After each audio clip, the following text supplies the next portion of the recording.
ছাত্র আন্দোলনে নিহত রংপুর বেগম রোকেয়া বিশ্ববিদ্যালয়ের শিক্ষার্থী আবু সাঈদের বাড়িতে পৌঁছেছেন অন্তর্বর্তীকালীন সরকারের প্রধান উপদেষ্টা ডক্টর মোহাম্মদ ইউনূস।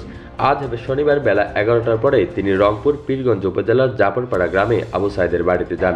তার সঙ্গে উপদেষ্টা পরিষদে থাকা বৈষম্য বিরোধী ছাত্র আন্দোলনের দুজন সমন্বয়ক নাহিদ ইসলাম ও আসিফ মাহমুদ সজীব ভূঁইয়া রয়েছেন। সকাল 10:30টার পরে হেলিকপ্টার যোগে ডক্টর মোহাম্মদ ইউনূস ও দুই উপদেষ্টা পীরগঞ্জের মেরিন একাডেমিতে অবতরণ করেন।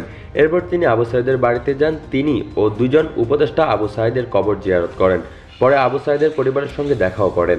পীরগঞ্জ থেকে সড়ক পথে ডক্টর মোহাম্মদ ইউনূস কোটা সংস্কার আন্দোলনের আহতদের দেখতে রংপুর মেডিকেল কলেজ হাসপাতালে যাবেন।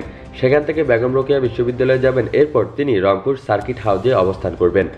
আবু সাঈদের বাড়িতে ডাকসুর সাবেক সমাজ কল্যাণ বিষয়ক সম্পাদক আক্তার হোসেন ও বৈষম্য বিরোধী ছাত্র আন্দোলনের অন্যতম সমন্বয়ক সার্জিস আলমও গিয়েছেন। তো দর্শক, ভিডিওটি কেমন লেগেছে তা অবশ্যই কমেন্ট বক্সে এসে জানিয়ে দিবেন। সবাইকে ধন্যবাদ। আসসালামু আলাইকুম।